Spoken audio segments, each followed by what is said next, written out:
ஐயா, கன்னிராசி நேயர்களுக்கு எப்படி இருக்கு? பொதுவா இவங்களுக்கு எப்படி இருக்குன்னு பார்த்தீங்கன்னா, இது எல்லாருமே எனக்கு கேட்கிறது தான். நான் எங்க விமானத்தில போனாலும், பஸ்ல போனாலும், உடனே சாமி நான் சிம்ம ராசி நான் எப்படி இருப்பேன்? நான் கன்னி ராசி எப்படி இருப்பேன்? நான் மகர ராசி எப்படி இருப்பேன்? அப்படி கிடையாதுங்க. அத உங்களை திருப்திப்படுத்துவதற்காக பொய் வேண்டுமானாலும் சொல்லலாம். சூப்பர். ஒரு மனிதனுடைய ஜாதகம் கணிக்கலன்னா, தசாபுத்தி பார்க்கணும். கிரகனுடைய இருப்ப பார்க்கணும். ஒரு கிரகம் மட்டும் கிடையாது. அதோடு எந்த கிரகம் இருக்குதுன்னு பார்க்கணும். அது மட்டும் கிடையாதுங்க. குறிப்பா பார்க்க போனோம்னா, சொன்னேன் அல்லவா? அந்த குலதெய்வத்தினுடைய இருப்ப பார்க்கணும். கிட்டத்தட்ட பலதையும் சேர்ந்து ஒரு கண்ணோட்டத்துல பார்க்கணும். இப்ப விழி 2 இருக்குங்க. ஆனா பார்வை 1 தானே. அது மாரி தாங்க பல கிரகங்கள் இருந்தாலும் கூட விளைவை தரக்கூடியது தான்.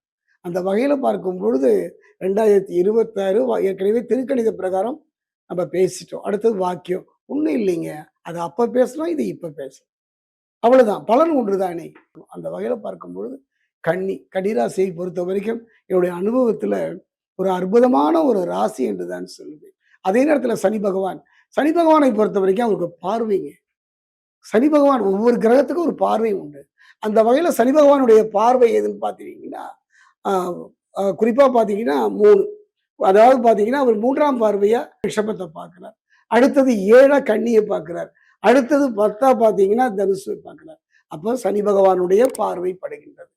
சனி பார்க்கிறார் அப்படின்னாலே எப்படி இருக்கணும்? நல்லா பாருங்க. ஒரு அப்பா பார்க்கறதுக்கும், அம்மா பார்க்கறதுக்கும், ஒரு ஆசிரியர் பார்க்கறதுக்கும், ஒரு காவல்துறையில் உள்ளவர் நம்மள பார்க்கறதுக்கும் பார்வை. எல்லாருக்கும் கண்ணு தான் இருக்கு. ஆனா அவர் பார்க்கின்ற பார்வை. ஒரு பெண் இருக்காங்க. ஒரு கவிஞன் பார்க்கறதுக்கும், ஒரு மருத்துவர் பார்க்கறதுக்கும் எவ்வளவு வித்தியாசம் இருக்குங்க. அது மாதிரி இந்த சனி பகவானுடைய பார்வை. இந்த சனி பகவானுடைய பார்வை கெடுபலனை தருமா? அப்படின்னா இல்லைங்க. தரும். தரும். யாருக்கு தரும்? தவறான பாதையை நோக்கி நபர்களுக்கும், தவறான மனிதனுடைய தொடர்புல இருப்பவர்களுக்கும் அந்த கண்டிப்பா சனியுடைய பார்வை ஏற்கனவே இருப்பதை விட இப்பதான் காமிக்கும். அதனுடைய விளைவை கொடுக்கும். இது வரைக்கும் செய்யாத தவறுக்கு தண்டனை எல்லாம் கிடையாது. எந்த காலத்திலுமே செய்யாத தவறுக்கு தண்டனை என்பதெல்லாம் கிடையாது. நாம் செய்த தவறு இன்றல்ல என்றோ யாரோ நம்முடைய வம்சத்துல செய்த தவறுக்கு தண்டனையை நாம் இப்ப அனுபவிக்க போறோம். அந்த வகையில பார்க்கும்போது சனி பகவானுடைய 7ஆம் பார்வையாக கன்னிராசியை படுகின்றது.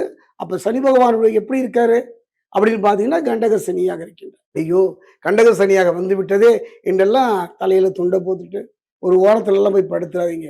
கம்பீரமா எழுந்துவாங்க, நிம்மதியா எழுந்துவாங்க, தன்னம்பிக்கையோடு எழுந்துவார்கள். அது இப்பதான் சனி தட்டி கொடுப்பார்.